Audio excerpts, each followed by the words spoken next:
Welcome to Legends of Inkwell. I am Dakota, and today we are going to be reviewing our experience at the Milwaukee Disney Lorcana Challenge. Today I have two wonderful guests with me, members of the team. We have first off Atalie. Hello, Atalie. Hey, how's it going? And we also have Avery. Hi, Avery. Hey, how's it going? So both of you did really good at the DLC. You guys both day two, eh? Yes, we did. It was We the How's sure first time did. for both of us. Yeah. All right, so let's hop right into the DLC and initial thoughts when you first walked in, overall venue. Let's talk about like the basics first. Natalie, I'll start with you. What did you think overall when you first walked in? Did you like it, not like it? Anything you loved? Yeah, so like we all three walked in together, and I think it was kind of taking in our surroundings, taking in that super long line to do early check-in. And it was a really big venue, and I really liked how big the space was. It didn't feel crowded. But I was just trying to take it all in and see how Pastimes was going to do for their first event.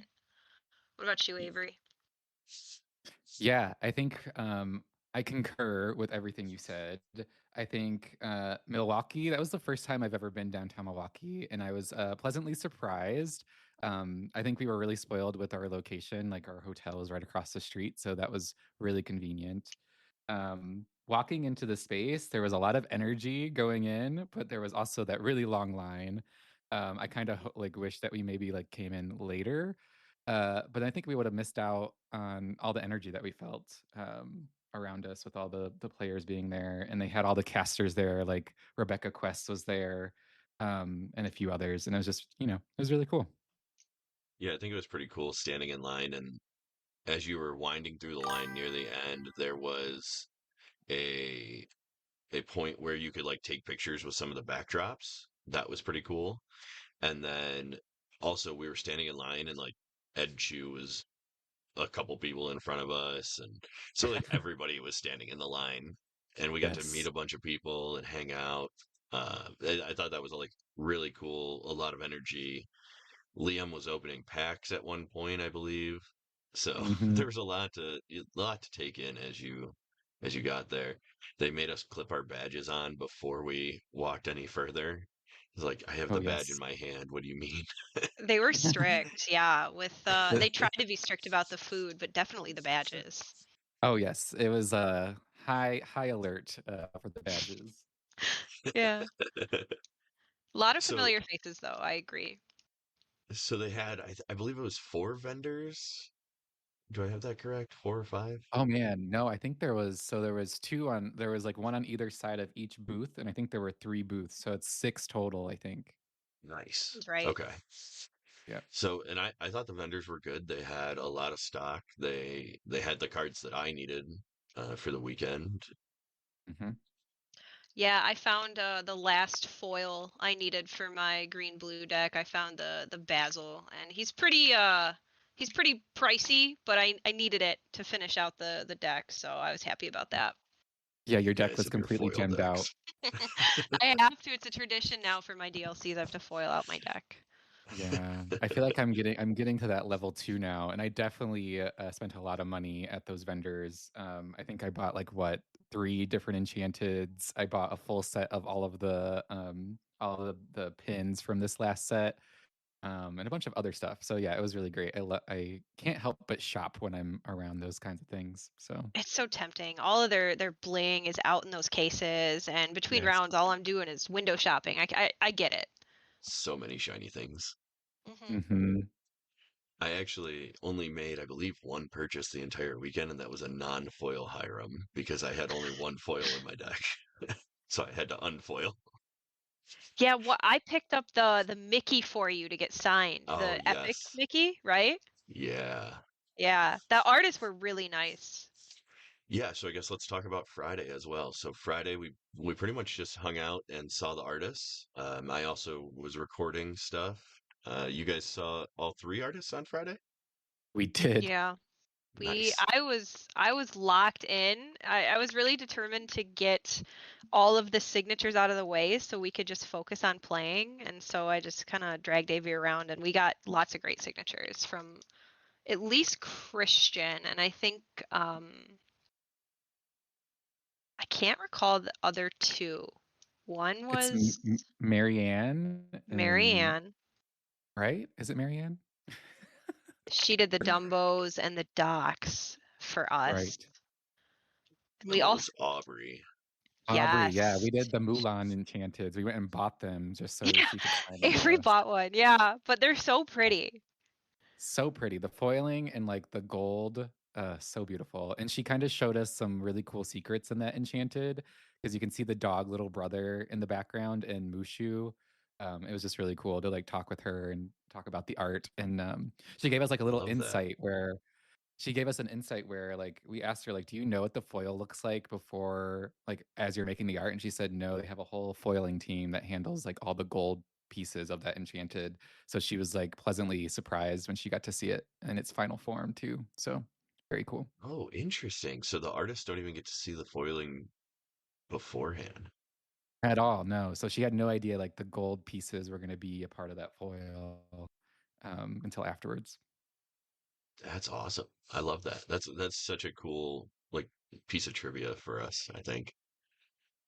I know, So, definitely. so Friday night we continued to play test. We had some dinner. I believe we also went to the meet. I don't, did you guys go to the meet and greet with the Maelstrom team? I don't think I did. Did you, Avery? I did not. No, Okay. I So stayed that would back. have been just I me and think I, Mike. We hung yeah, out I and ended up tested a going. little bit. Yeah, I went and hung out with Mike and Jess back at the venue. Um, Natalie, I think you went and met up with some folks for barbecue. Yeah.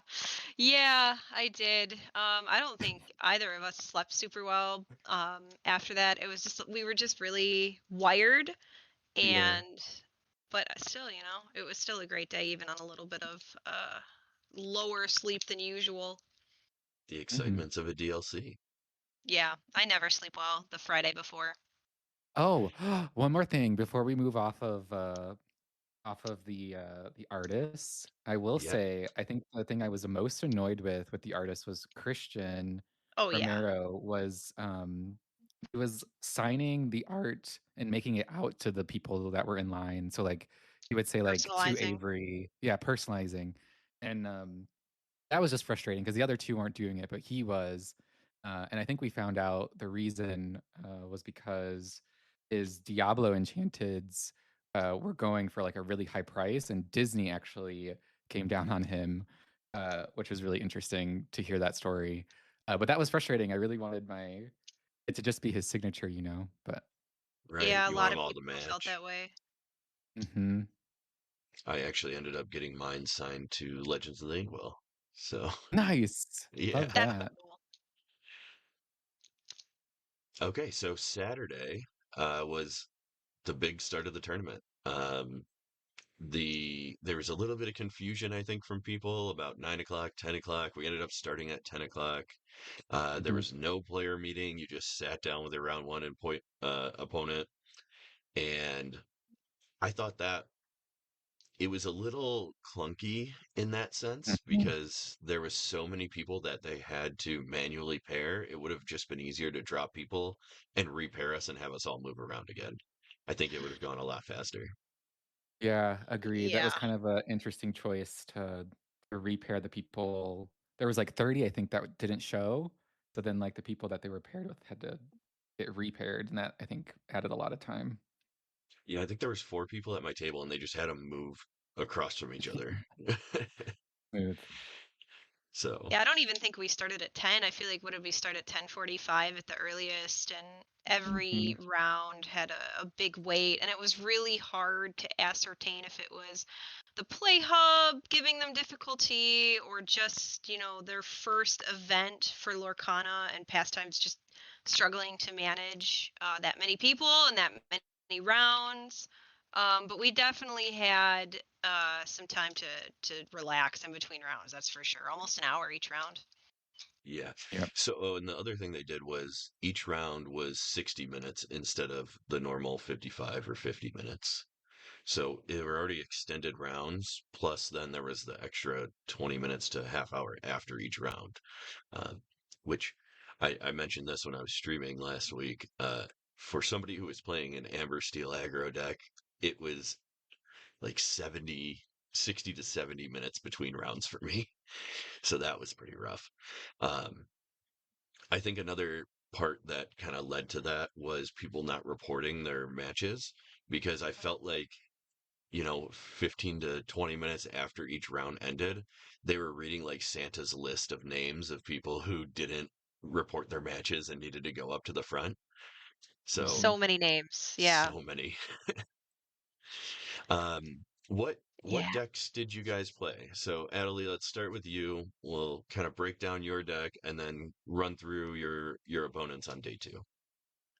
Yeah, so I played blue green. I felt really strong on the deck, and it was the one I had the most reps with. So I didn't want to make any sudden changes before the first DLC of this season for us. So I stuck with that. I felt like I had a really strong run with it.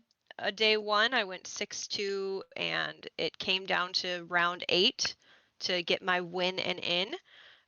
So that is what I played. It was the classic Clarabelle shift, You're Welcome, Under the Sea, that everybody loves to sit across from. Nice. And did you have any interesting matchups? Was it kind of what you expected? Um, I played so much purple, and I really would have loved to see more of your guys' deck. I would have loved to see more Amber Steel. I only played against one Amber Steel round 3, and it was actually a fellow lounger, and it was my quickest 2-0 of the whole day because I just could keep playing Under the Sea, and it turns out that's really good against aggro. But I played, what is it, 4 blurples and 3 purple steels, and purple steel can be tough for blue green if they get their tempo, especially if they have the play.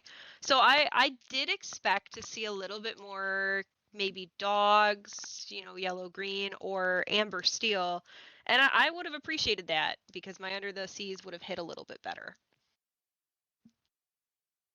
awesome. Yeah, so I think we were kind of surprised with how much amethyst steel there was in the room. We knew there was Yeah. going to be a lot of it, but we didn't think it was going to take that much away from the amethyst sapphire. But it did in the long run. So we definitely saw more amethyst steel than we kind of expected. I was Yeah, definitely everybody expecting a felt that lot more way. dogs. The dogs that were successful, I think, really took it all the way. It's a deck that, just like mine, has the potential to high roll. But I think it was still a smaller percentage of the room overall. It's a tough deck to pilot. Yeah, and I think that's kind of interesting about the room, right? There was a lot of amethyst sapphire kind of in the middle of the pack because there was just so much of them. And then there was either dogs at the top or dogs at the bottom. And then there was amber steel at the top or amber steel at the bottom. And Yeah. it just kind of was matchup dependent and who was piloting the deck at that time. So if you kind of fell into the middle, you were ending up in, I guess, a lot of blurple, a lot of purple steel, just because that's what the masses were. And I mean, they're good decks, right? So even with a lesser pilot, they're still going to end up somewhere in the middle. Yeah, and the people at, like you said, the top and the bottom were people either having their day or people having a horrible day. And a lot of the times you might see similar lists at the top or the bottom, like you said, matchup dependent, or you're Frank Karsten and you run 12 to 21 ofs and you just know how to deck for every single matchup every single time. Yeah, I'm pretty sure you just need a PhD in mathematics to run that deck, right? Yeah, I should have thought about that. Maybe maybe for the next DLC. Well, we'll work on it. Yeah. All right, Avery, let's talk about your deck a little bit. Yeah, I was on Amber Steel aggro, just like you, Dakota. My version was running, I think, 2 or 3 copies of Pete, and I also had the big Pluto, which I think were my differentiators. Pete really did come in clutch. He saved me quite a bit against a lot of the Amethyst shenanigans. Um, so yeah, I definitely do not regret putting the Pete's in. I went against in the first in day one, I went 6-0, and then I lost my last 2 matches going in to end the day, which was kind of sad. But um, for my I for my first 6 rounds, I was on the play every single time. I never lost a dice roll, which was very helpful. Amazing. Crazy. I played 2 blue greens. I faced 1 purple steel and 3 blurple. And I was on the play every single time for the first 6. And then the 2 I lost to a blurple because I was on the draw, which I think played a big role in that. And then I lost to Tiago. He was running purple steel as usual, and I was on the draw with him as well. I did take the on the play match. So game 2, I did take, which was really exciting. So I feel like I held my own against him. Um, and then day 2, I started off really strong. I was up against Purple Steel in my first round. I was on the play. I ended up getting it 2-0ing him. And then I mirrored for the first time against one of your fellow loungers. I blame you, Dakota, to this day because I heard that you were teching out with him and mirroring with him the whole time. And I was on the draw in that match, and he ended up winning. He 2-0'd me. And then I went up against what was his name? Kid Kana. I think he was the 8-year-old Yeah, on. he's Yes. 10 years old, youngest Golden Mickey Yeah. winner. Yeah, that was wild. So I went against him, and he was just like an well-oiled machine. Like he knew exactly what to do. I'm pretty sure I was on the play with him, which is even sadder for me. But yeah, well-oiled machine, knew exactly what to do. He definitely had played the mirror a bunch of times because he knew what he was doing. For me, I didn't get much. I didn't have much experience playing the mirror before going in, which is definitely on me. And I think looking back, if I had to change something, I would practice more against the mirror. Avery But yeah, butterfly effect. If you would have won that round, you would have I know. kept him from being the youngest Golden Mickey winner. Because I think for you guys, that was the Yeah, loss that took you away from top 32, right? it did. Yes, correct. He was the last. I dropped after him. I went 7-4 after him. I think that's the So math, right? Yeah, that's so interesting that that was the loss that took you out, but it very well could have been the loss that took him out too. Because, it like you said, if was. you had Yeah. a couple more reps into the mirror, but he was a fantastic player. I was watching Oh, that he round. was. So, like, yeah, Yeah. he knew exactly what he was doing. I was like, oh, because he was playing. He would always start, and I think that was like really smart going into the mirror. He would always start off with a Mulan. Um, so first, he would have the Aurora out, and then he would use the Aurora to play the Mulan to draw and discard, and then he would play 2 1 drops. So Mhm. like he would start like turn 2 for him with like 4 characters on the board, and that just like overwhelmed me both times. I think is what got me. Right. I He think was. the best part of the weekend was right after this happened, you're pretty upset. You're like, oh, man, I just lost to a 10-year-old. And then a couple rounds later, DKP lost to him. And you're like, all right, I can brag about this now because he also beat Yeah, DKP. So I'm basically as good as definitely, DKP. definitely. Yeah, truly. I was talking to his dad a little bit after his round against you, and his dad was like, "Yeah, he's only 10, and I, as his adult father, have trouble challenging him intellectually. So I don't Mhm. know where we go from here, but I think he's gonna do great things. And He just is. hopefully he continues to play and stay in our community." He's definitely a savant, and I was honored to lose and play him. Yeah, so I guess let's talk about the differences between our decks here. Um, you Mhm, had you had the Pete and you had the Pluto. So mhm. I replaced I Pete did. with Lawrence, and Mhm. then You had Pluto. I replaced Pluto with Sleepy because I didn't want any higher than 3 cost characters other than the Shift Yeah. Rhino. But those were like the major differences between our decks Mhm. overall. So you had a fairly similar build, and you day two'd, which is amazing. Yes. And I finished 4-3. We don't have to talk about it though. No, I think, like I said, I think the Peats are really what saved me a lot of the times because it was shutting down purple. Like if I was going against Blurple, it shut down their removal for the most part. Um, The Into the and Unknown and against Into the Tiana Unknown. usually. Yes, yeah, Yeah. yeah. And then the Pluto was also like a big protector. So if I got my Tianas out, I think there was one match where I had 2 Tianas on the board and I dropped the Pluto with the bodyguard protecting her, both of them. And it was just it was a game changer. So I don't regret running the Peats or the Plutos. I'm glad So you put those Pete's in there. yeah, Same. yeah, I think the Pete helped definitely. Looking back, I probably would have added 2 Pete's and 2 Lawrences. I tried to talk Um, you guys into it. Avery listened, but you know what? You I just did. never know what you're going to see that day either. You could have seen a bunch of decks that didn't care about Pete in the slightest. Everybody has a Right. different day.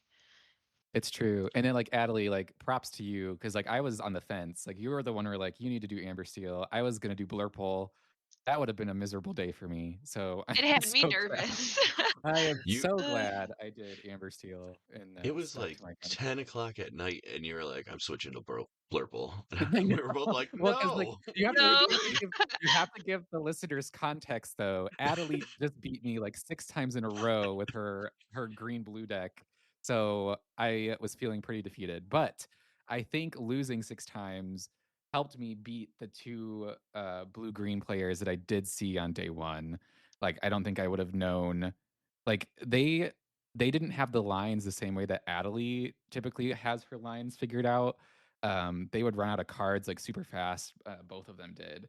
So it was like, okay, they ran out of cards. They can't out top deck me. So game on, both times. Yeah, it was so interesting to watch how different pilots handled the exact same pile of cards, give or take maybe a Yes. couple tech pieces. But that's my coaching style is baptism through fire, and you go 0-6 against me, and then you win every Yeah. single game, day one for Every single six game. rounds Yeah. straight. Yeah, because you weren't Yeah. even 2-1ing, Avery. You were 2-0ing. So you I was had 2-0ing. Yeah. an hour and a half in between rounds just running so hot. So I was really Yes. happy. You walked up to me after playing one of the Emerald Sapphires, and you're like, "Yeah, they didn't know the lines." And I was At like, "Yeah, all. you Yeah. you lost to Adelie enough that you learned all of her lines, and now you know their deck better than they know their deck." Yeah, honestly. And I don't think I would have been as successful without that practice. So it definitely goes to show like coming in as a team has its perks. Yeah, Totally this is a good PSA to anybody wanting to go to a DLC. You don't have to be a part of a team, but find friends and play as many games as possible, Yes, especially leading up to it. and do it IRL because it's it's a bit different when you can play people in real life, like learning the actual the physicalness of the cards in your hands is a big difference than playing Yeah, it yeah. maybe digitally. You get And organic RNG, and you also get to kind of watch people's tells as well. Right, right. right, being able to see people is very, very good. Yes, and you learn how to handle your ink and like all those different kinds of things that you don't necessarily have to do Ah, if I'm you're so playing bad at digitally. that. Oh, Adelie, how many times did I yell at you during day two? I know. Well, I'm just so fidgety and I'm super type A. So I really like to have everything just exactly where I like it. And when you play blue anything, you're gonna end up in games where you have 18 or 20 ink. And where am I supposed to put it?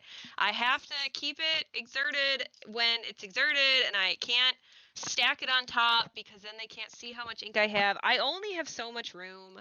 I'm working on it. I don't know. I don't know. I just need to figure out how to manage all this ink because I'm not gonna not play blue. Set 10 only has me playing blue even harder. So Right. strengths and weaknesses. Adelie, let's run through your day two opponents.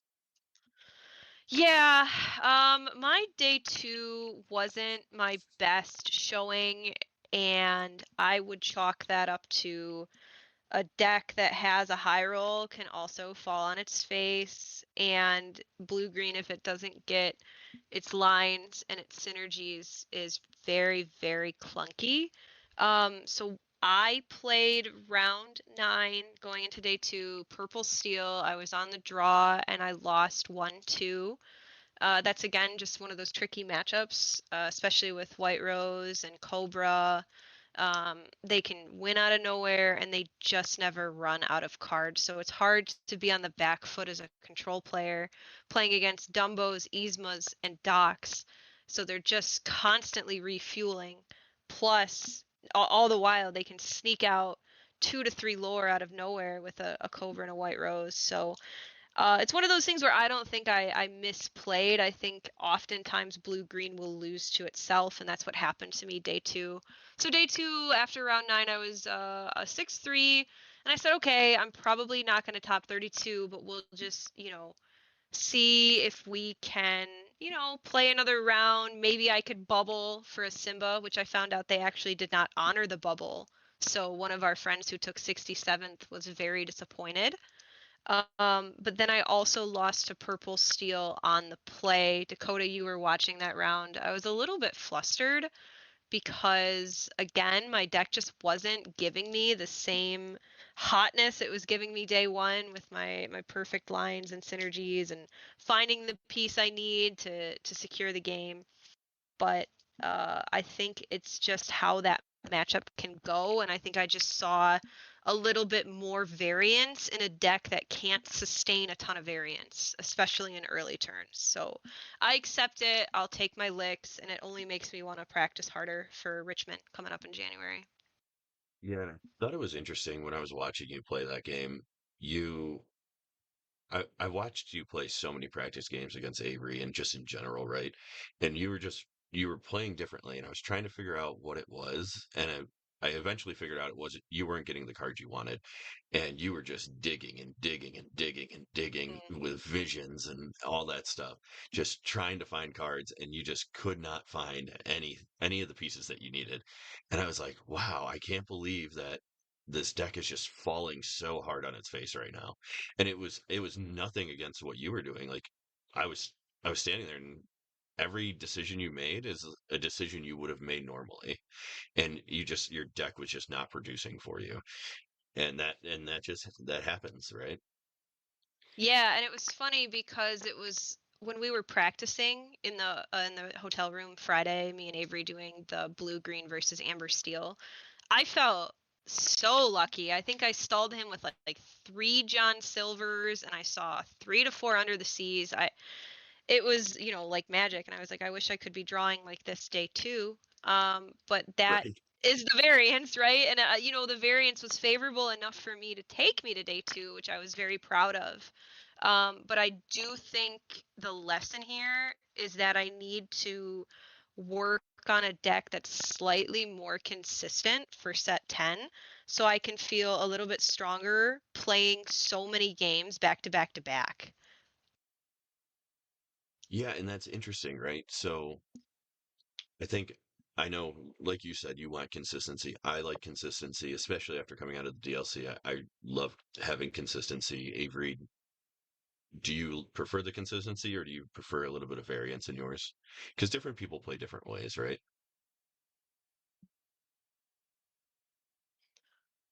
Oh, Avery, I think you're on mute. Mm.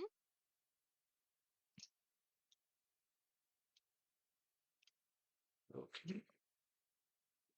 Did his mic die? Yeah, something must have happened. I can message him. Do do do. You know what? This is an okay time. Can I take a 2-minute break? I have to Yeah. quickly. Yeah, okay. I'll be right back. Okay.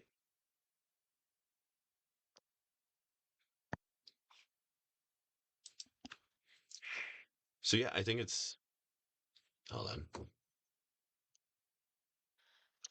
Sorry, had some technical difficulties there, but yeah, I think it's interesting that you are wanting more consistency in your deck, Atalie. I enjoy the consistency that I had in my deck. I would love more, but I enjoyed what I had. Avery, what did you think about consistency with your deck, and do you want more or less consistency moving forward?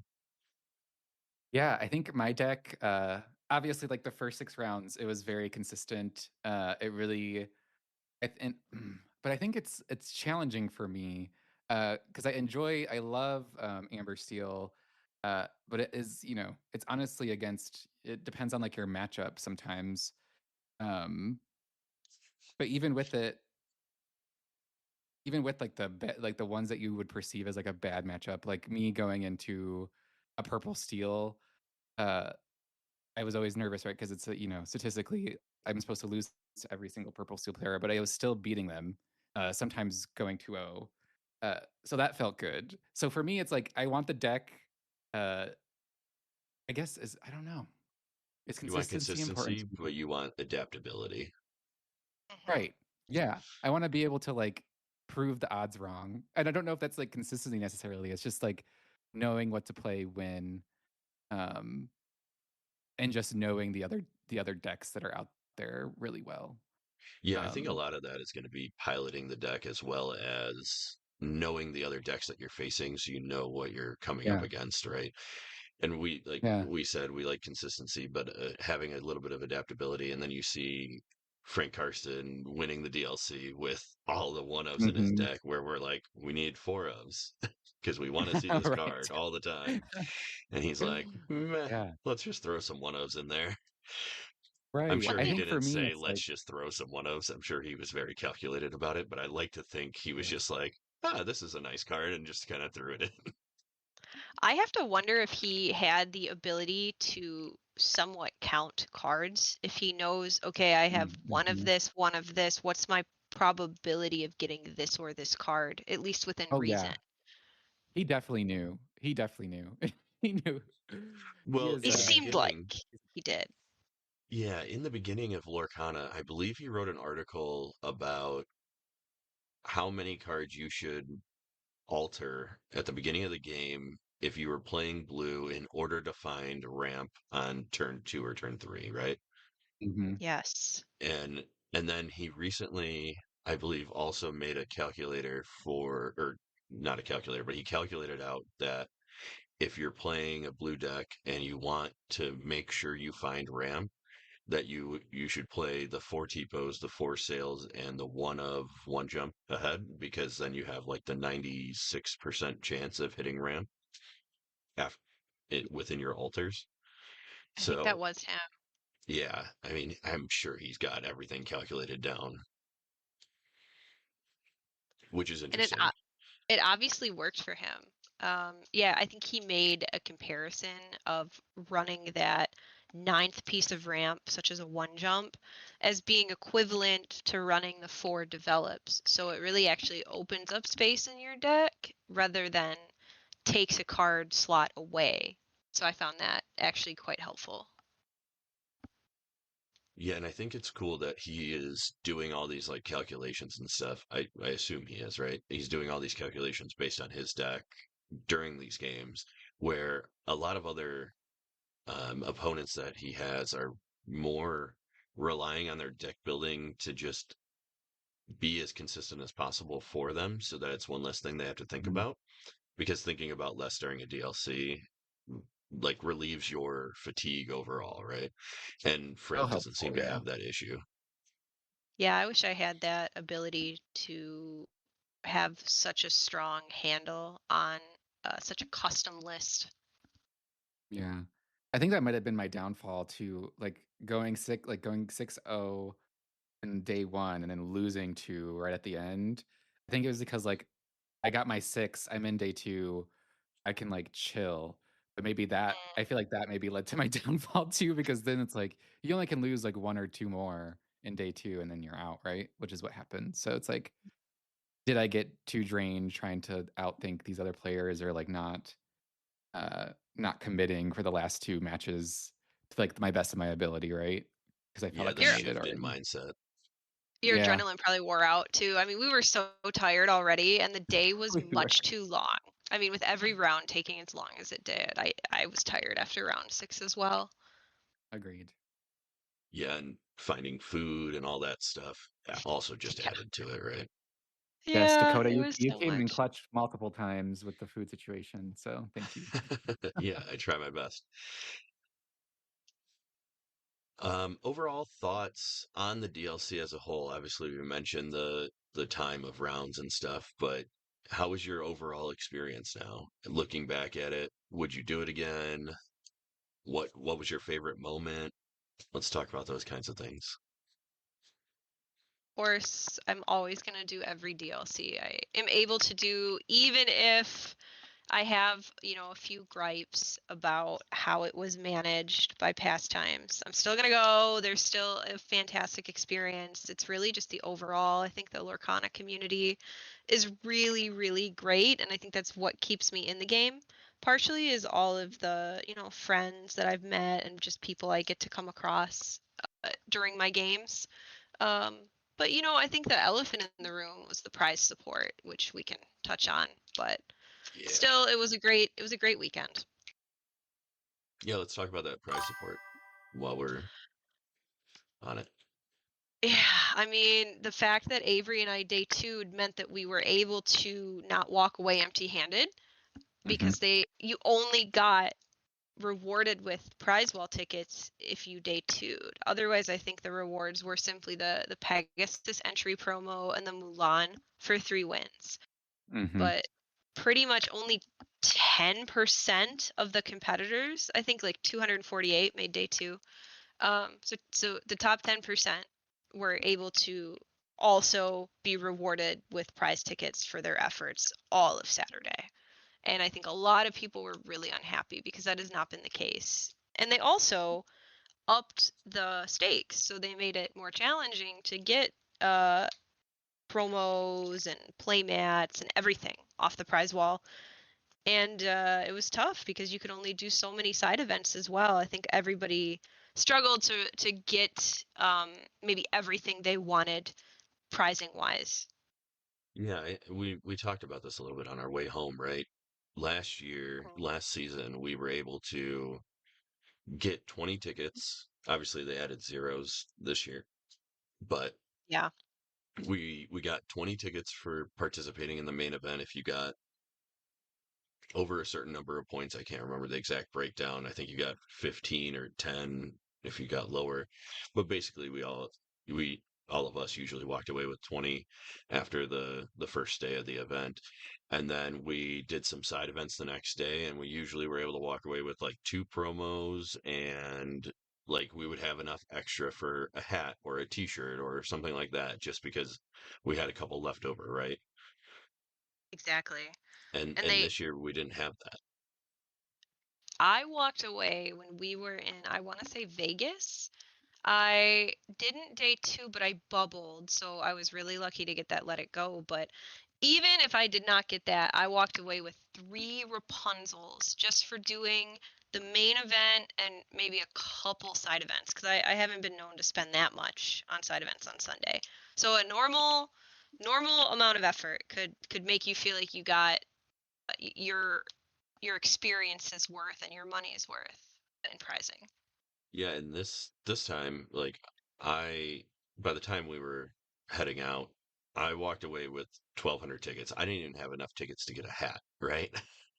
Oh, And it's that was crazy. after playing 2 rounds of the Infinity Spectacular, which I lost both of Mm. it, because I haven't played that deck in a long time. But uh, even if I played through that and I got my other 5 wins in that, I still would barely be able to get one of the promos, right?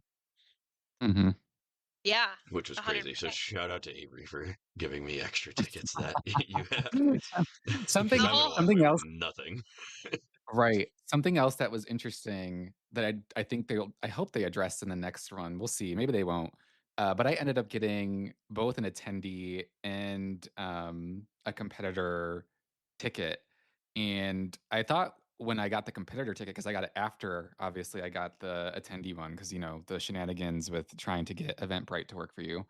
Um, I was under the assumption that they would have refunded my attendee ticket, but they didn't. Um, so when I got in there, I showed them my ID, checked in as a competitor, and then I went back and checked in again as an attendee, and they gave me like double tickets basically.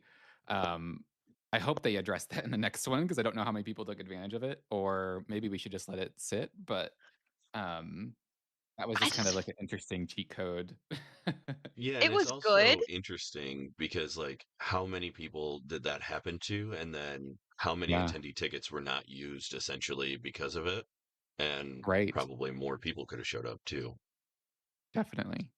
Yeah, because I think Avery, I told you that one of my friends was able to Yeah. double dip, and that was what prompted you to go over there. But you wouldn't have known Yes. otherwise.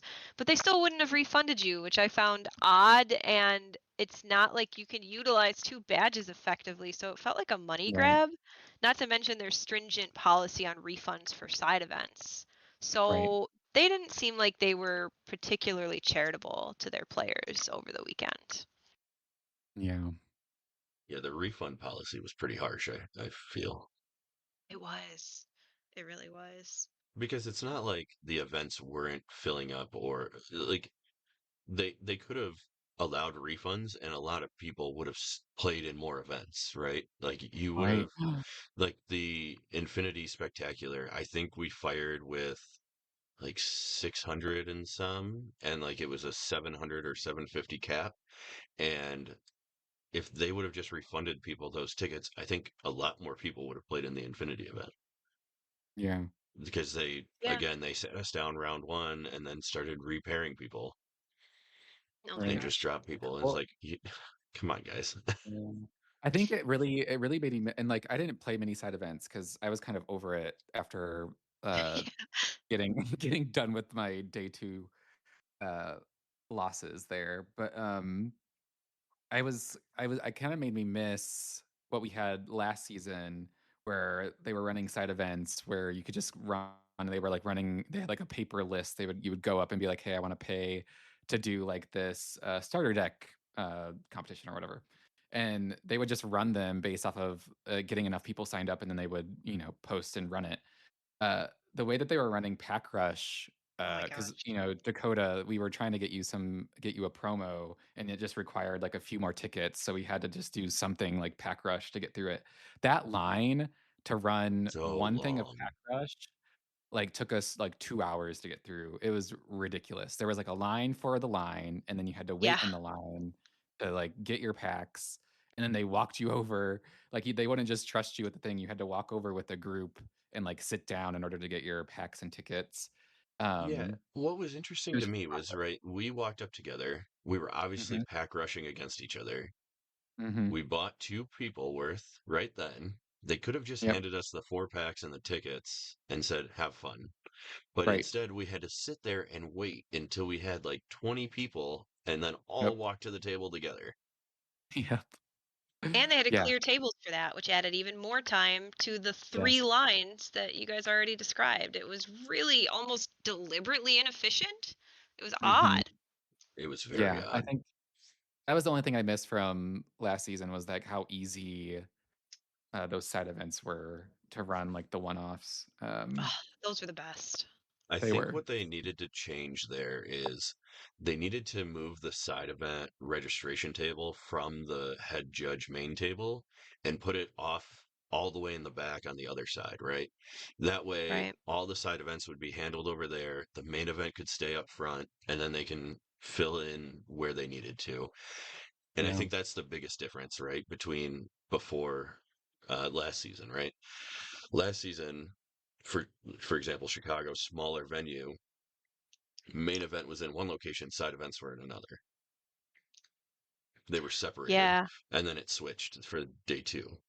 Um, hmm Same thing with Vegas. I believe the side events were on one end and the main event was on the other, and it was like there was obviously a clear divide with the middle tables because everybody was over on one side.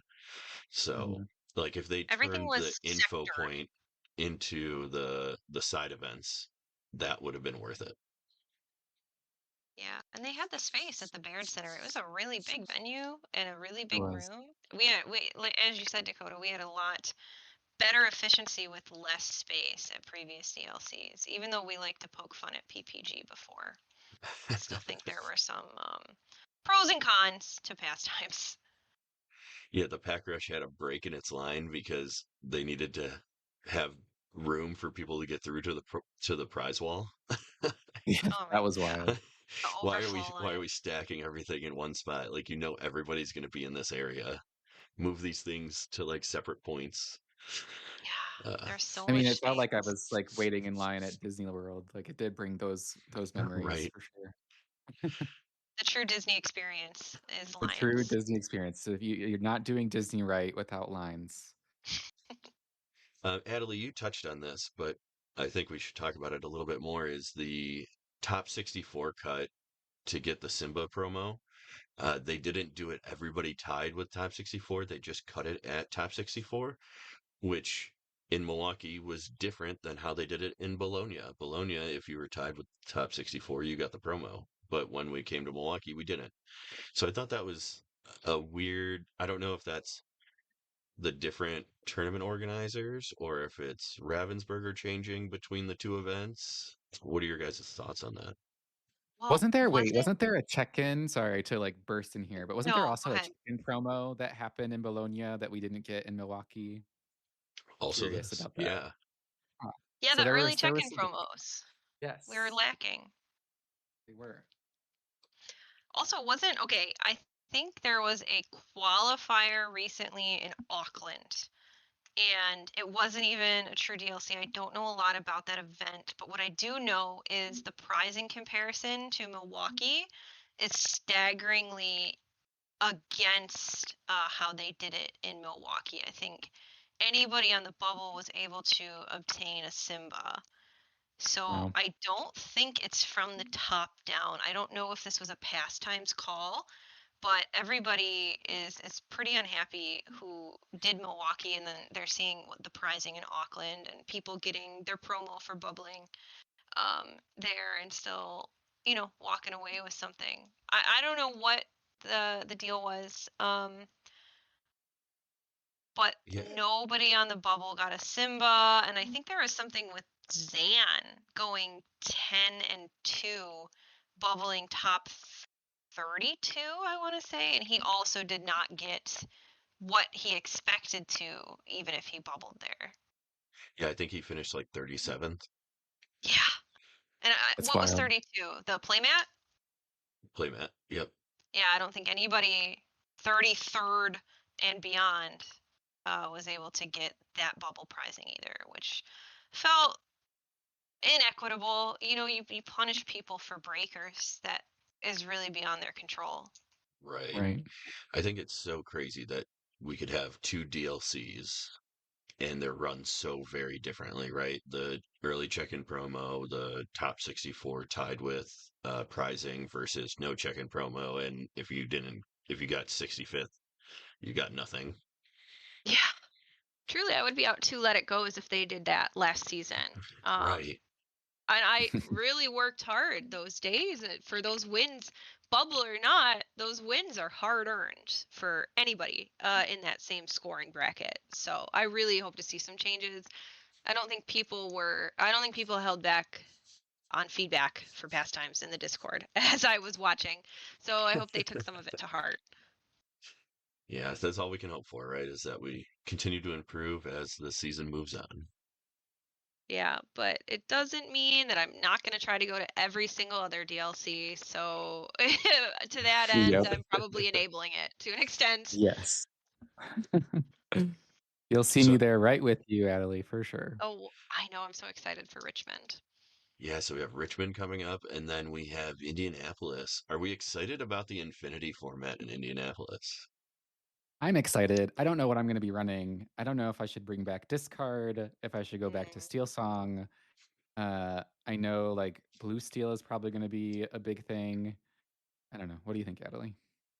We were talking earlier today at League that there's really no wrong answers in Infinity because as the sets continue to print really cool pieces and new cards, all the various permutations you can do with all of these sets. I mean, there's such powerful synergies that you can craft. But I do think if Hiram and Fortisphere and Belle and this new Cinderella and Whispers in the Well all get to synergize together, I am really, really favoring blue steel, even into red blue. And I was a notorious red blue player for many sets. But who knows, right? Metas have a way of being shaken up very suddenly. Even for Infinity, I think we'll see craftier brewers than me come up with something cool. I am excited for the Ruby Sapphire board wipes that are coming though, right? We will Mhm. have Be Prepared, we'll have Spooky Sight, like Mm, we'll just be wiping boards left and right. I don't think Infinity Sisu. is gonna be a fabulous time for aggro, but that's just me. No. No. Not at all.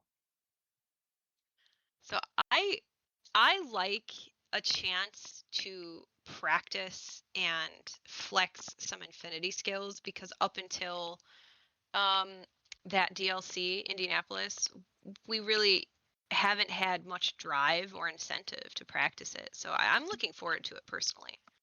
Yeah, and we'll get our first chance to practice it at the Infinity weekend in December for the Oh, Whole New World promo. that is true. I definitely am gonna try to get a couple of those if I can. Yeah, that's going to be a cool promo. Yeah, non-foil or not, I am still looking forward to that. I think it'll be interesting if you could fit a Whole New World into your loose steel deck, because why not? Yeah, is Just it for the You promo. gotta, yeah, you gotta flex the promo, right? just for the promo? If I had Mhm. a foil, I'd find a way. But I think Yeah. Beyond the Horizon is so evil and so good. I Mhm. like a card that has just as much upside for you as it does downside for your opponent. And I think that new Goliath in set 10 is one of those cards as well. So that's when, tying back to the discussion about flexibility, right? It can have upside, it can also have downside depending on how it's used. Mhm. All right. Any final thoughts that either of you have that you want to get out there? Yeah, I do kind of want to touch on the cosplay situation that happened. Yeah. Yes. I don't know if you guys caught like the official Lorcana channel, but on Instagram, I was featured as one of the cosplayers there, which was really cool. I dressed as Flynn Rider on day one, and I dressed as Prince Naveen day two. Now I got to figure out what I'm going to bring to Richmond, but you Ooh. best believe that I'll be dressed up. I just got to figure out who it's going to be. We did repost that to our Instagram, so if anybody who's listening is curious, you can go check it out on our Instagram. I You tried my brought best, the Smolder. I tried. You looked awesome, and you brought the competitiveness, and you brought the fashion. Yes, always. I love that. All right. I think that's all we have for the DLC. We usually do at the end of every episode, we do a This Week in Lorcana, kind of talk about what we did this week. Obviously, DLC was last week, so go Mhm. around the room and what did you do this week in Lorcana? Um, I can start if you'd like. I played in League on Sunday at Loot, and I went 1-2 overall. I tried playing your green blue deck, but missing a whole bunch of cards because I replaced cards with cards that I was going to use in set 10. Oh my gosh. Trying to see how often I would see the cards and learn like the consistency of the deck, and it was inconsistent. Sometimes it be like that.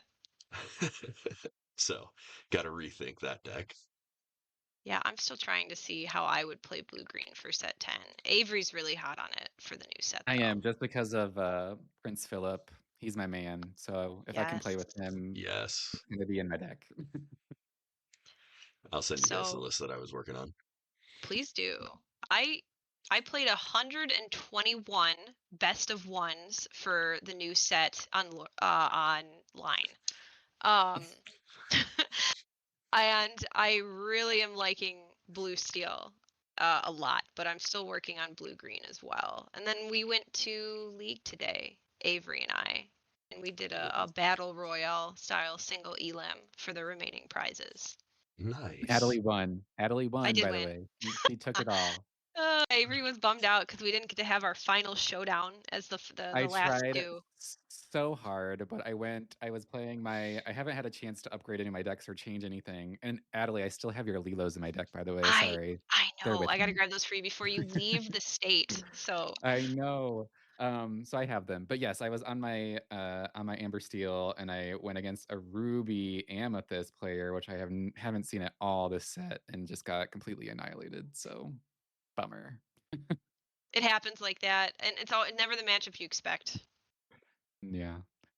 We did walk away with some pins and some promos, so it was a good night.